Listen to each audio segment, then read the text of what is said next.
to come up with a great potential.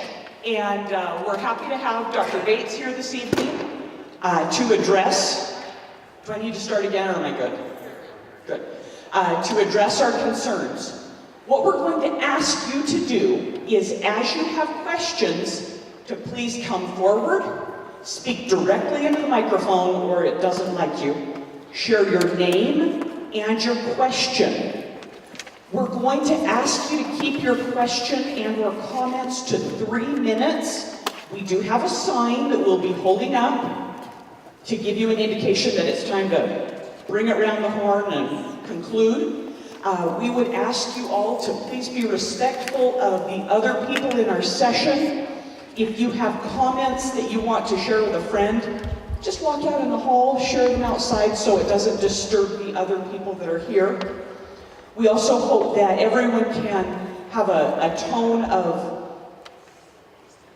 let's work together as a community and as the great Skyline network that we are as we work on this exciting project. So the other thing to tell you is that at 7 o'clock, we will be opening this meeting to a town hall to address any question, not just related to the building.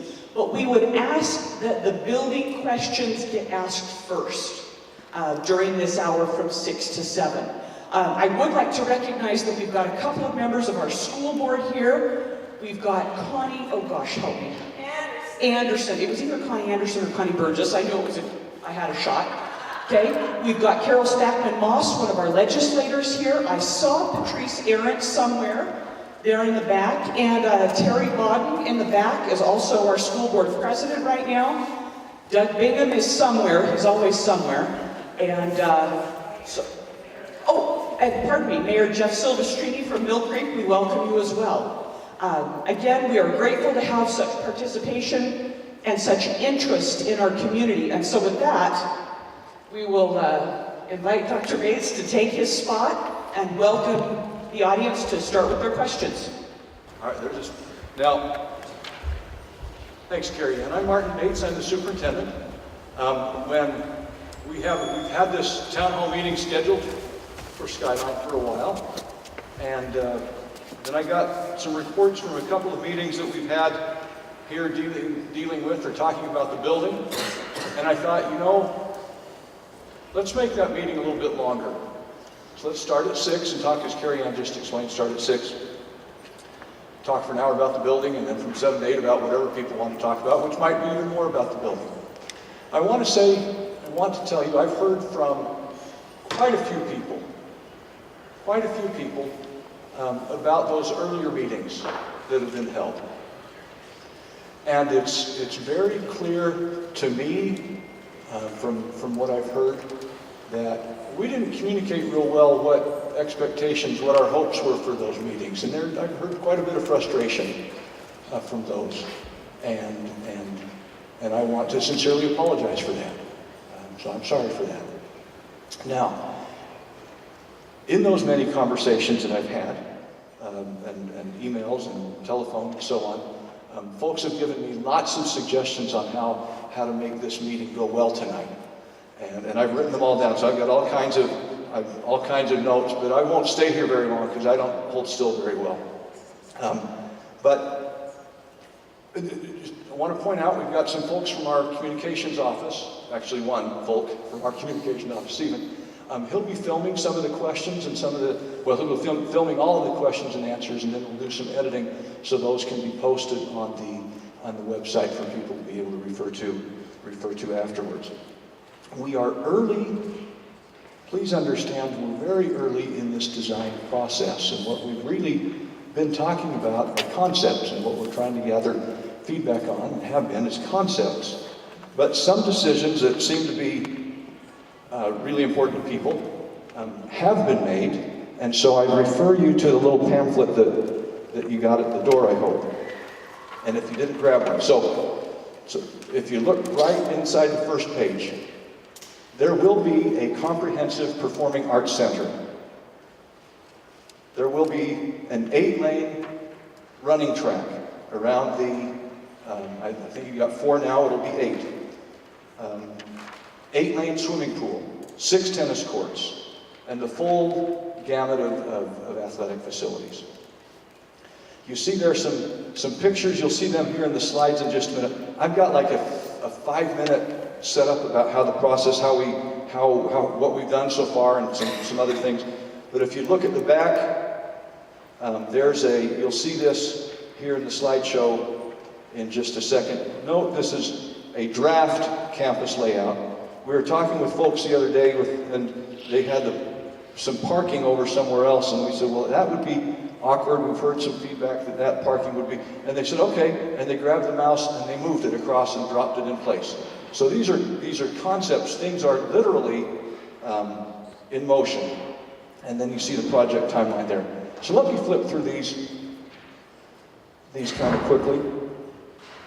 There's been a design team working actually for quite a while, looking at some design concepts, and we'll show you some more about that. When it comes to school representatives, both Cypress and Skyline high schools have 12 school representatives. They've met several times and are going to meet many more times. Let me read the 12 names. You'll know these people from Skyline. So they've met several times as the whole design team, but I expect many times more. Lisa Darling, Jay Gunderson, Jessica Hook, Taylor, and I'm sorry, Khater, Cater, thank you. Chris Kruger, Teresa Kundi, Sydney Lott, Lisa McDermott, Troy Norris, Rob Scott, Jody Tolley. So these folks are the teacher representatives on the design team, have been and will be as this process continues to move forward. We've been working with this Guiding Principles book. We'll talk about that a little bit more as we go on, I'm sure. Let me digress where. I'm 50. I have a 3-year-old granddaughter. It's likely that 47 years from now, when she's 50, she'll have a 3-year-old granddaughter or grandson. She'll have a 3-year-old grandchild. And 10, 11 years after that, so what's that? 47, 57, about 60 years from now, that child will be in high school.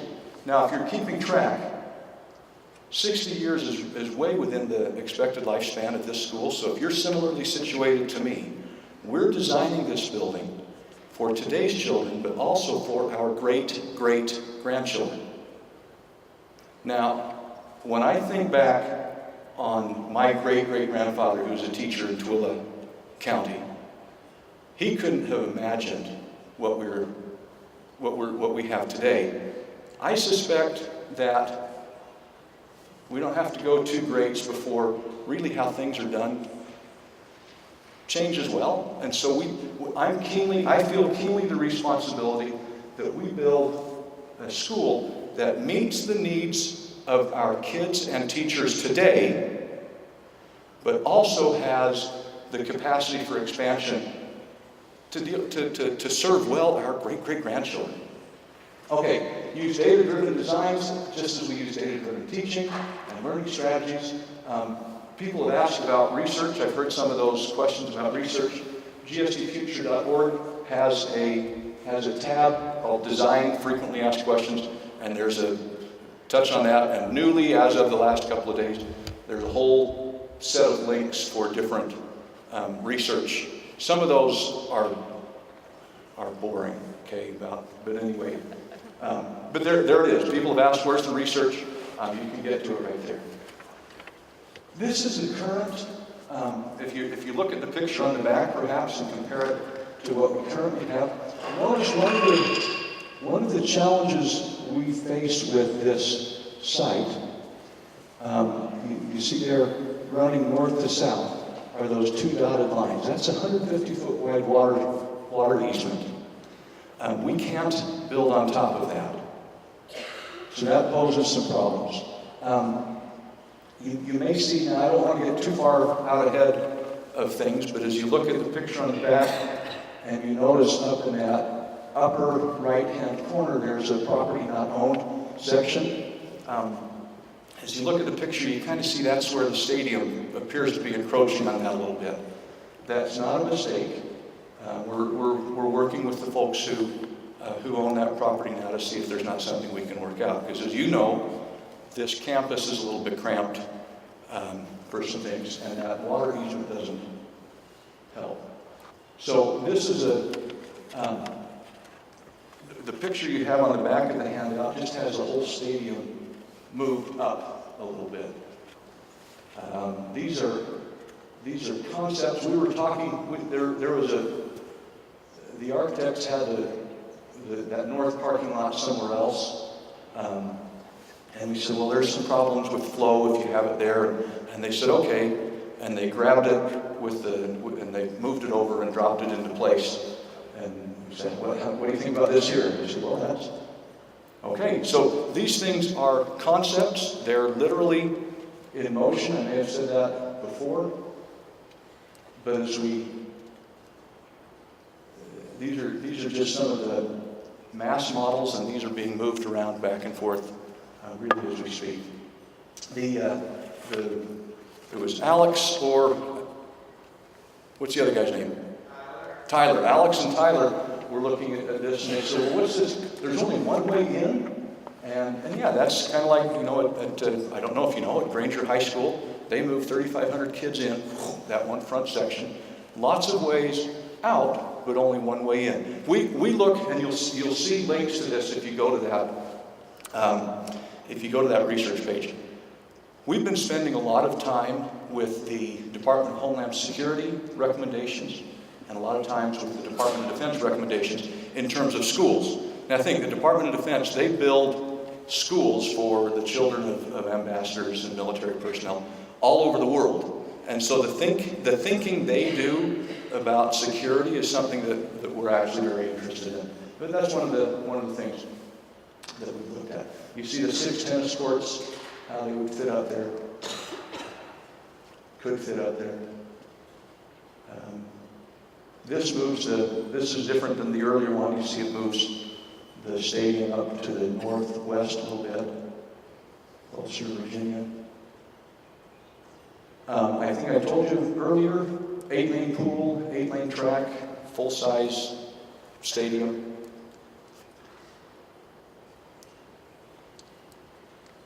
The original, I think this is in the handout, Skyline was built with about 265,000 square feet.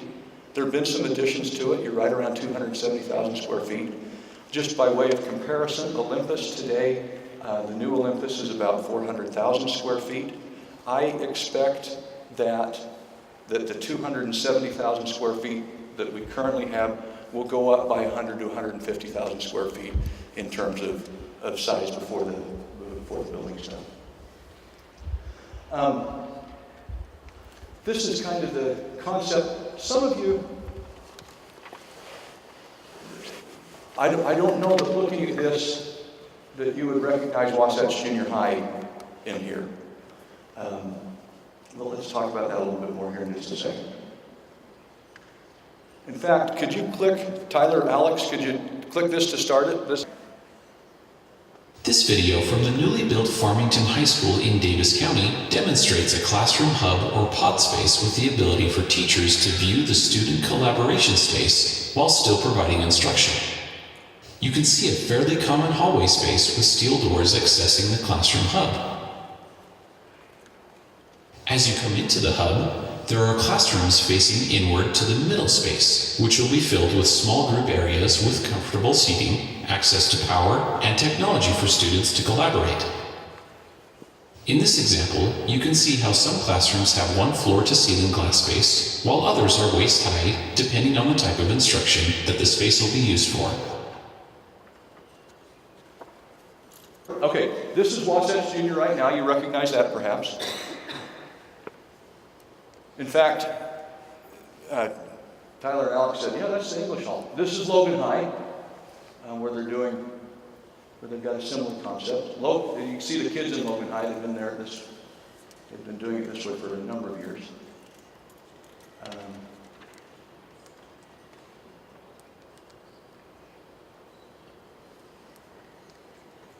This is Stansbury Elementary. This is one of our elementary schools.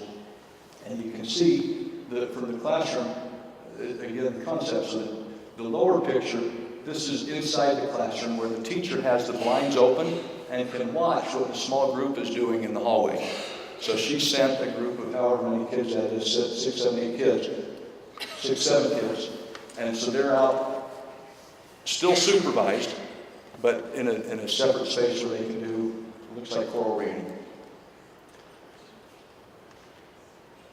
These are, you saw that in the video twice, the idea, so there'd be the classrooms with the windows out to the common area in the pod.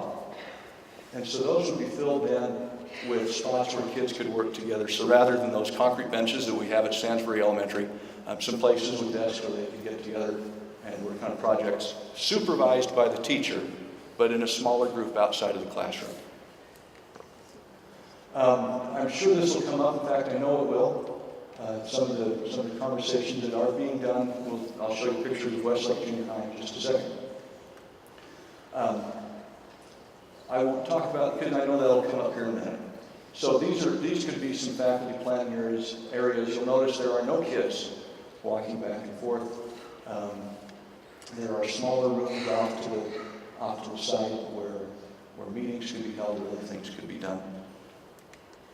This is Westlake Junior High, so our own Westlake. They've got one great big collaboration room for their whole faculty. There was trepidation, to say the least, at the beginning. The vast majority wouldn't go back now. We're not contemplating anything like this. That's just too big for a high school faculty, but we'd be thinking perhaps the departments could have common meeting and planning areas for their own department.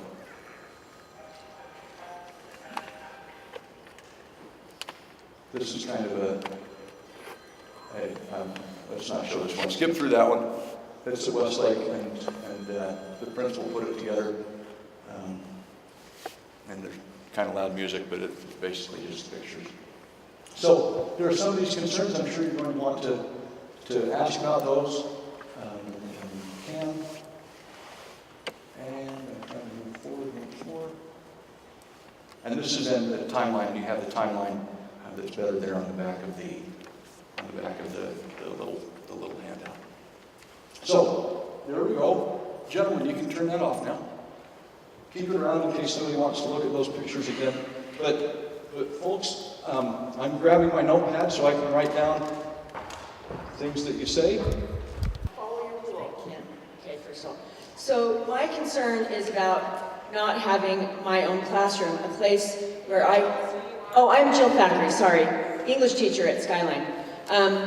My room and how I teach is completely related to the environment that I create. And I start class before class even begins. I hand out papers, kids are sitting down, we start right when the bell rings.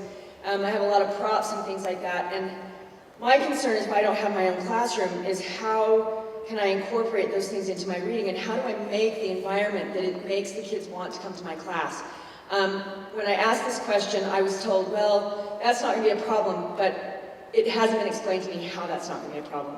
I know that I've heard that Doug, or whoever the principal is going to be, has flexibility in how they schedule, and I haven't been told anything specific about that. I want real specifics, because if I don't have my own classroom, it will be the deciding factor if I teach at Skyline. If I don't have my own space, I will not be a teacher at Skyline. Thank you. Thanks, Jill. And Jill is a great teacher. She is. Thanks, Jill. Jill is just recognized as an Excel Award winner for this year, for 2018. This is the 17-18 school year, so for this school year, and is a great teacher. Jill, I got to tell you that frankly, I agree with you. I had opportunity when I was first teaching, so see, I got back from Desert Storm in June of 1991, started at Independence High School in Provo, and what we were doing was designing a building. I was teaching math. And what was most important to me was that I knew where the math classroom was and where I was going to store my things, where I can put my things, so that I could turn the classroom into my classroom, and that was important to me. Now, I did find, because it was prior to the deployment, I had been at Wasatch Mental Health in Utah County as a teacher. All right, you don't have chuckleheads, but I was there as a teacher at Wasatch Mental Health, and that was just a very different kind of school, different kind of class, and so on. So there I was teaching math, which was new to me, and I found that really over time what I wanted to do was be with the other math teachers so they could teach me things. And then after I'd been there for a couple of years, that I could share things with new people that came. And so we found, now I'm going to come back to your actual point here in just a second.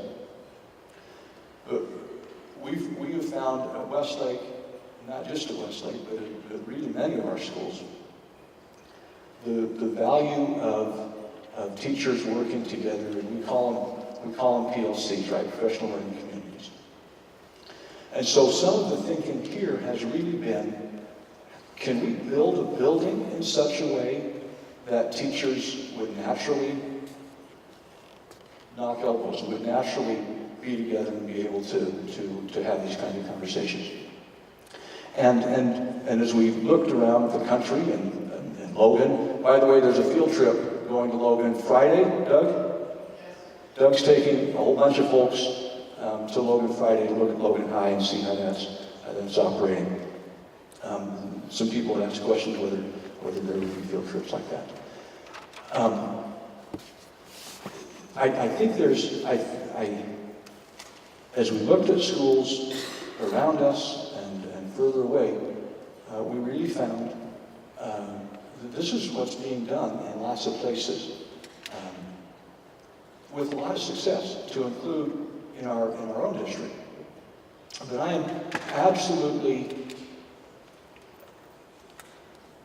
absolutely acknowledge the need that a lot of us have to want our own classroom space. And so Jill, I can't tell you what your room number is going to be, because the building's not done yet. But the principal will have the ability to assign people where he's not going to move teachers from room to room to room for the purpose of moving them. At Westlake, by the way, where teachers are, they'll teach 4 or 5 periods in a room, and then not. Somebody else will be there during their concentration period. They've often split walls. So these 2 walls are your walls, these 2 walls are my walls. So there's different ways around that. But I'm not going to tell Doug where to assign teachers, but I'm confident that there will be teachers who are teaching the same subject, pretty similar class sizes all day long, and you know what? They'll be in the same room all day, and for all intents and purposes, that'll be their room.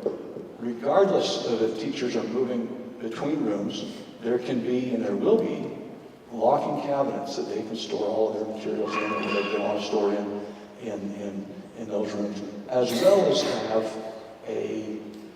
another common work area with others in their department where they can work together when they're not teaching. So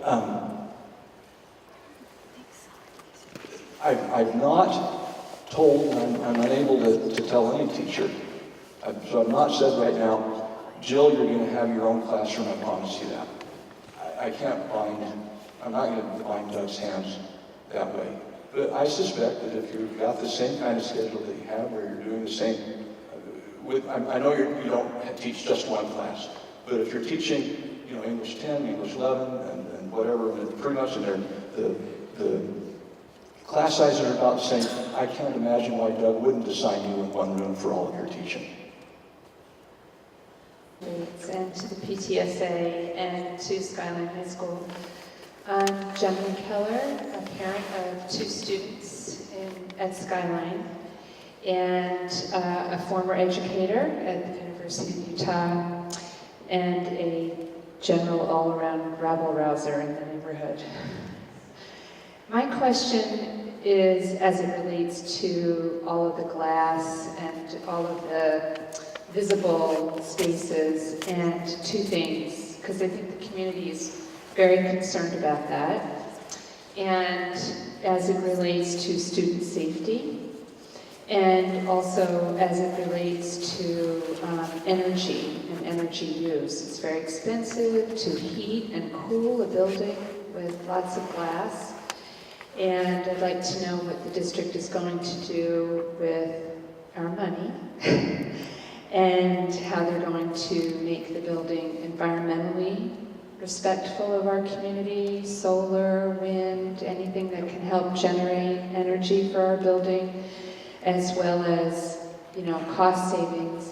But most importantly, paramount is student safety. And some of the buildings that you've shown here, first of all, none of them are Olympus, which is our sister high school in our community. So I think a major concern from parents is student safety and the recent spate of school shootings that we've had. And all of this glass is just really scary for a lot of parents. Thank you for that. Thank you. Oh, thank you. When you step out of the auditorium and look at what's in front of you, you'll see kind of a wall of glass running out of the current building. And I can't imagine that anything we do will be less, I can't imagine anything we do will be less energy efficient than what we currently have. So there's the energy efficiency, and since 1962, when this building was built, clearly we've done a lot. We've talked quite a bit.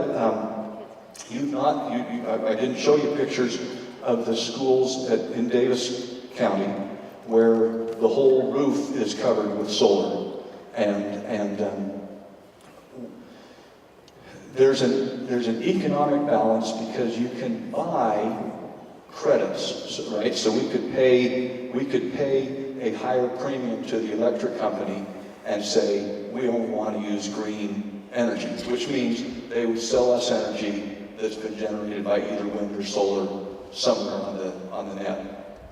Or we could have a capital investment that we put our own panels on the ceiling, so we're on the roof. So we're balancing that out right now. Personally, and I've not crunched the numbers, so and this call's not been made yet. Personally,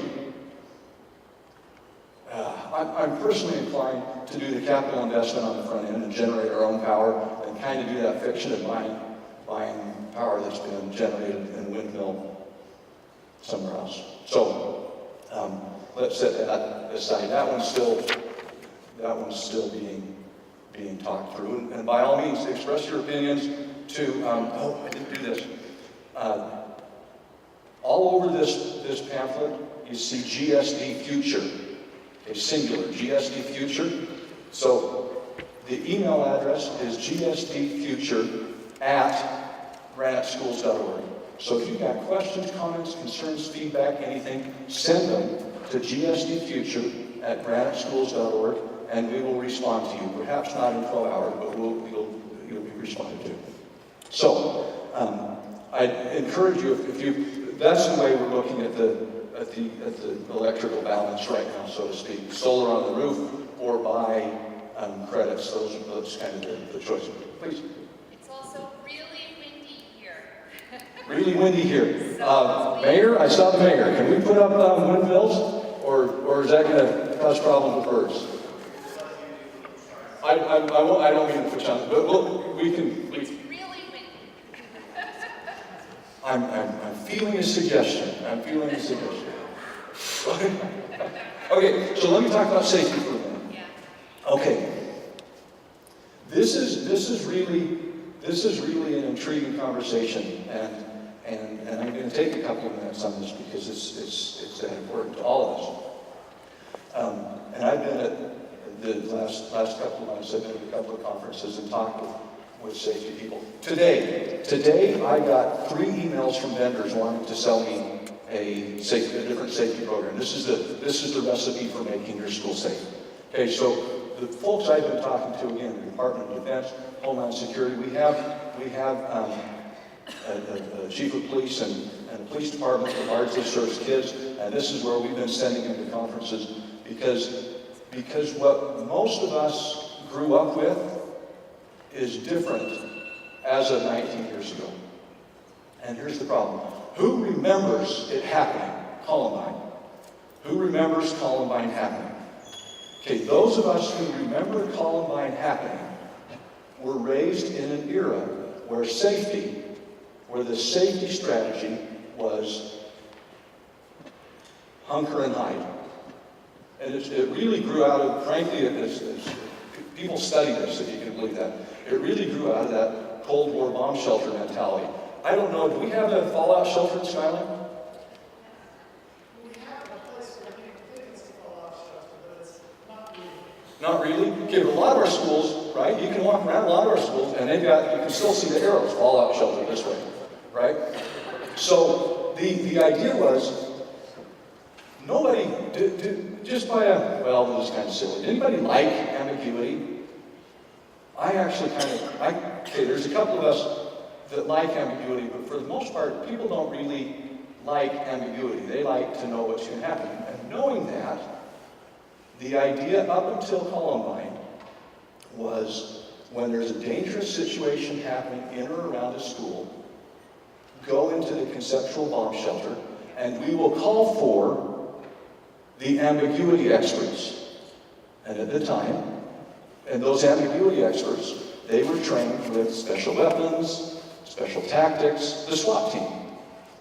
And so when the terrible things were going on at Columbine, law enforcement pulled up, set up a perimeter, and then waited for SWAT to arrive.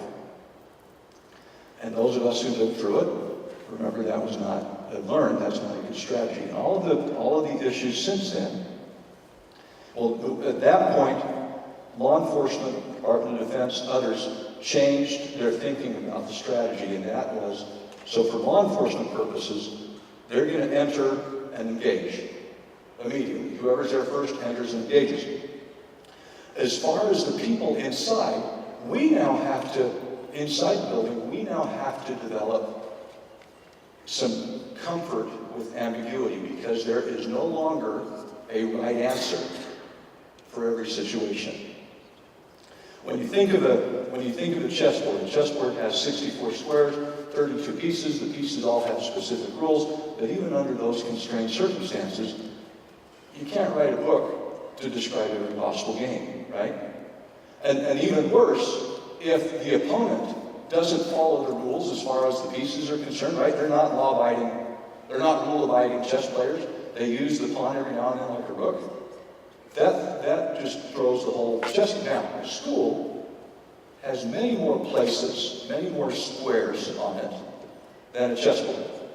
And there's a whole lot more in play than just 32 pieces. And they're not following strict rules on how those are to be played, which makes the situation much more ambiguous. Now, when I was in the Army, I was a combat engineer, so we blew things up, and when I was blessed never to go into combat, but I was in lots of live fire exercises. And what you want when you are in those kinds of circumstances, what I wanted when I was in those circumstances was as much information as possible so that I could make a reasoned decision. In point of fact, Department of Defense, Homeland Security, open spaces on walls lets us gather information about which way to go, about what to do, rather than hiding around the corner and waiting. Now, there's a time for that, but if you can get out and see which direction to go, that's the thinking for the past 19 years, and it's very different, and it's counterintuitive to all of us who are trained differently. So in a very real way, the line of sight is designed to give more information so people can make decisions in those kinds of situations rather than hunkering down and waiting.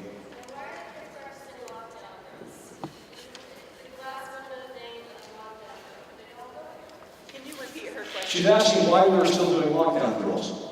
Well, because particularly because it's complex. Because sometimes locking down is the right answer. So we have shelter in places across the district, even in this neighborhood, all the time. I mean, that's not uncommon, where something will be happening in the neighborhood, and the police call and say, hey, you know what, you need to go into a shelter in place. And so Doug's team jumps in, they lock all of the exterior doors. If there's people outside, they bring them in. An administrator stays at every door, and then school just continues as it normally would. Now and then, I've been in Granite in a position to know whether or not these things are happening for about 25 years now. Twice in 25 years, we've had a lockdown, meaning that all of the hallway doors got locked because there was some concern that it was coming into the building. The danger wasn't just outside of the neighborhood, but that there was a danger in the building. So that's the lockdown drill. And then, so everybody practices. This is how we would lock the school down. Lockdown with cover. That's where there's, frankly, an active shooter in the building, and you need to lock and cover. And that's where having information becomes helpful, because the next thing you want to do is get out. That's what all of the experts are saying. Okay, go ahead. This is a big place. So the situation's going to be different on that end of the school than it is on this end of the school. And you'll know that because you can see. That's what the security experts are telling us. You had your hand up. Oh. Uh-huh. Yeah. Yep. Yep. But would you rather they have all the and this is where the ambiguity starts just roiling. Broiling. When we've seen enough of these, unfortunately, Mm-hmm. how it happened, how the kids, and we've got a lot of kids in one area. Yep. You're saying it's better for them to be able to see everything. Yep. But that also gives them better. Are we sure that, this might sound a little, Go ahead. are we sure we're not trying to cover up the fact that we're wanting to do a glass building to save money? Oh, it's safer. It's not clear to me that a glass building saves money. That was the thing at all the bond meetings, they said that this was several $1 million cheaper than, we'll just say, I don't know, Olympus. I fully expect that we'll spend $15 million more on the new building here than we spent on Olympus. I highly just Oh, truly? truly. Okay. We want that. We want Olympus. We want a nice building that Olympus has. With enough classrooms and safe for our kids to feel secure. Here, just give us that then. Just a moment, please. Would like to remind everyone of the rules that we set up when we began this session. We need to have people speak in the microphone so that we can all hear. But thank you. Go ahead. So, hopefully, I know we've seen a lot of shootings in the last decade and a half, and that is a concern. But to me, a big concern about the class is how distracting. My husband worked, when I told him about the concept, he's like, oh, that's gonna be the worst. My last job, we had, our conference room was glass. And anytime anyone would walk by, and we're grown men and women, and we just go, what? So, and our kids are already struggling with the day and age they're growing up in with their phones, with the constant distractions. So they're already wired that way, those who have phones. And I am too, any of us are, right? I feel like I have gotten so, I cannot focus like I could focus back in college. And I swear it's because of my technology in my hand all the time. Can't even plan a dinner, I feel like. So I guess that's my biggest concern, to be honest, is the distraction that it'll be. It sounds like you're trying to get a space, more space without creating space for these group exercises, and I like that because I think there's a lot to be said in that. And I think, so that's question number one, I guess, or concern number one. And then, lost my train of thought. It's the phone, it's the phone. It's the phone, I'm telling you. But yeah, I think that's, to be honest, my biggest concern with the glass thing, because I mean, shootings are a concern, most definitely, and heaven forbid that happen here, but I'd also hate for my kid to go through all of high school and just, kind of miss everything that the teacher presented. So let me just make sure I got it. So you're concerned about the distraction, though you see, on the other hand, the supervision opportunity that provides to having smaller groups spaced out. Well, I think there's a lot to be said, like you were saying, the teachers to learn from each other, but from students to learn from each other. That is one thing I really struggle with our traditional education here in the States is, I think, because I'm an experiential learner, and I think our kids leave college and high school without problem-solving skills that they need in the work field, and I think collaboration with each other and with students will help get those skills. It's more like a real work environment. But I think that we need to think about this like... Think through the distraction piece of that. Yeah, I think that there's other ways that we can do that. And just, probably will take a community to come up with the idea. Looking forward to it. Thank you. I'm an art historian and architectural historian, retired museum curator, and I'm concerned about the visual appearance of the building and what it communicates. And perhaps I can put in a little bit of context. If you were to go to Utah State University, you could probably flatten every single building on campus with no regrets except Old Main. You could go to the University of Utah, you could flatten virtually every building on that campus except the Circle. You could go to BYU and flatten virtually every building on that campus except the Mazer building. Okay, that's a university level. At a high school level, you look at Ogden High School, you look at West High School, South High School, even South Jordan, for heaven's sakes, Jordan High School, they saved part of it to add to a commercial complex because it was beautiful. Let's move down to grade school level. You look at Columbus Elementary School, it becomes the library and the civic center for South Salt Lake. Can you imagine anybody wanting to keep Upland Terrace in 100 years as a visual monument of excellence? I look at the Olympus High School. There are two words that come to my mind as I look at that building. The kind word is boring. The more descriptive word is ugly. If we look at this building and we look at the architectural details on it, they were probably considered fashionable at the time. In our time, they look silly. I think of what you said about wanting your great-grandchildren to enjoy it. Well, the aesthetics matter, that we should speak to the eyes as well as the ears. And as I looked at the visual projections of what the school looked like, the words that came to my mind were, the kind word was boring, sterile was another word, and a third word was ugly. I'll give you a fourth one, boxy, because that's what they're... Bingo. All right. So there are architects who are capable of designing buildings that don't look like that. I just saw architectural designs for the proposed new Cardin Elementary. And by the way, for what it's worth, I mean, it may be a private school, but the amount of money they have per student is lower than the state average in the state of Utah.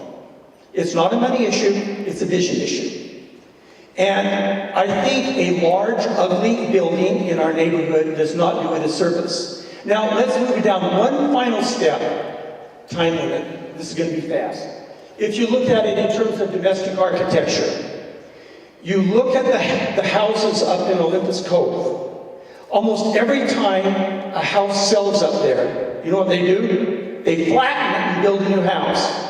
Could you imagine them going up to Harbor Jail area, flattening one of those buildings, one of those houses, and putting some new thing in it? It tells you something about the longevity of architectural style. And I can tell you, what you have picked ain't going to be around as an inspiring edifice for your great-grandchildren. Thank you. Okay, so I'm back up here in the booth behind you, so I'm a student at Skyline, and I kind of have a concern. So with the newer school and all the glass pods and everything that they're talking about, we were talking about like the school shootings and everything, and that's one drill, but what about our earthquake drills? If we have an earthquake up here, I mean, we're right along the Wasatch Front, there's supposed to be a big earthquake. It's gonna happen like someday, but like if we have an earthquake, all this glass, it's going everywhere. Like, I just kind of think, I mean, I feel like it's a safety problem. I mean, I get the whole concept of everything being movable and all this, but I mean, you have like one earthquake and it's a lot of glass going everywhere, and I mean, us sitting underneath a desk, yeah, it'll protect our heads and our backs, but like, I mean, our sides are so exposed if these big, huge panels of glass just start shattering all around us. And I mean, along with like a school shooting, like, is this glass bulletproof or something, or can a shooter just shoot straight through it? And I mean, if we're trying to hide and cover from a shooter, they can see us. I mean, like, I'm not gonna be here for the new school, but I mean, for future generations, these are just some concerns that I have. Thanks for that. Let me address the glass piece. It's tempered glass. When I was about your age, is that Alex or Taylor? Alex. When I was about your age, I got to be in a demolition derby. And one of the funnest things I ever did was smash the windows out of the car that I was going to drive in that demolition derby, the Lagoon. They don't do them anymore, I'm not sure why. But the tempered glass doesn't break into shards. It breaks into crumbly little pieces that you can pick up and roll around. I mean, don't do it, but in theory you can pick it up and roll it around in your hands, and it's kind of like gravel. So that's, in an earthquake, that's what could happen. Tempered glass actually deals with shaking pretty well. It's probably what you have in your home next to all of your doors, or exterior doors that open and close. Something that you know, people we've known for a long time, people didn't really realize until Sandy Hook, is that bulletproof glass isn't actually bulletproof, and that's what happened at Sandy Hook as well. So no, we're not intending to put in 4 or 6 inch thick glass panes, but it would be designed to be thick tempered glass that would be environmentally, where'd the gal go? That would be good environmentally, but also in the event of breakage or whatever, that it would crumble into pea gravel type material. Okay. Oh, sorry. I also have another question. So, like the lockdowns, and like, oh crap, I forgot what I was gonna say. Okay, so like if we have a school, he has his own mic, ladies and gentlemen. So. I wish. But so if we have a school like shooting, like, I mean, these school shootings, like the shooters tend to be, I mean, they can be our classmates, and they like rehearsed these hard lockdowns, and they know where the students are hiding away from the door and away from the windows. So I mean, if a school shooter is like one of my classmates, he's gonna know exactly where we're all huddled in the corner underneath the teacher's desk, away from the door and away from all the windows. And I mean, it's like, I don't know. I just think that's kind of a problem now because, yeah, they know exactly where we're at. So we may think we're safe, but I mean, we're really not. Thank you. Hi, my name is Mary Elise. Am I on? Can we go over there? Yeah, go over there. My name is Mary Lee Zaba, and I have a 9th grader at Skyline this year, and I have a 6th grader that will be coming up. And I've been thinking about this a lot. I'm trying very hard to commit myself to being open-minded about this whole new change. But as I have the same concerns that you're hearing, I'm sure you're hearing, they're a theme tonight, and I'm sure they've been a theme for the last few weeks, is the glass. And my big concerns are, number one, teachers. I think we really need to make teachers our number one customer, because they will be the ones that will take care of our kids. I think parents, frankly, should be your number 2 customer. But I think teachers should be your number 1 customer. They know teaching, they know the environment, and I'm very concerned about losing a lot of very, very good seasoned teachers who say, I'm not willing to entirely change the way I teach, so I'll go find somewhere else to teach. And then we're left with a teacher shortage. That's a big concern for me. So I'm concerned about teachers, and I hope that they're being listened to. It sounds like they are, but I hope so. And I'm also concerned about students. And somebody else mentioned the distraction problem. That's there's so many kids today that have ADD and ADHD, and even if they're not diagnosed with something, they struggle to stay focused. And I worry that this is the perfect storm for those kids that already struggle to get through and focus on the things they need to focus on. And I don't want those kids to be left behind or forgotten in the process. Let me ask you, and I'm not being critical, I'm just asking, did your kids go to Wasatch? No. Alex, you went to Wasatch. Taylor went to Wasatch. The windows of Wasatch, did you find? You go to Wasatch. Josh goes to. Josh.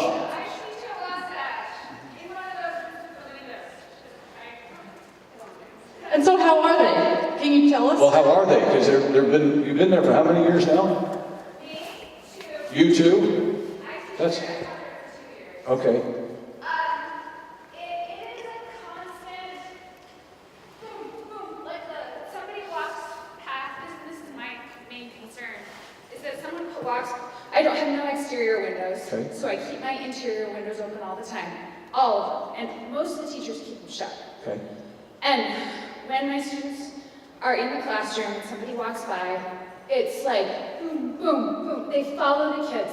People are out in the hall throwing their hall pass, or the person next to me brings her group in the hall all the time, which I think is great. We use the hall because we teach foreign language, so we. Yep. And as soon as her class comes into the hall, every eye in my room is riveted on her class. And so it's a big distraction. And I love the facility at Wasatch. I'm super happy there. But the fact that it's the constant ping pong of the following what's going on in the hall, that's a problem. Thank you for that. Thank you. Please. Sorry. So I just want to say, in sort of my final thought, is those are my 2 big concerns. And I don't want to feel like the decision for glass has been made, and now we all have to learn to accept it and understand it. I really hope that there's an openness by the architects and the designers and the district to listen to these concerns and make modifications as necessary. Absolutely. To the second concern, you stand at the microphone. I'll get to you in just a second. And Doug, when you went back to Wasatch, did you lose teachers because they didn't like the building? No, Okay. but we had all been through a rather traumatic experience, so we were pretty tight by then. But there was some concern about that, but you The one nice thing about it is pretty soon you can see the people who are looking in the window and you can kind of deal with that a little bit. I'm not suggesting it didn't happen or doesn't happen, but you see who's doing it too, and you can kind of work through that a little bit. Okay, thank you. Thanks for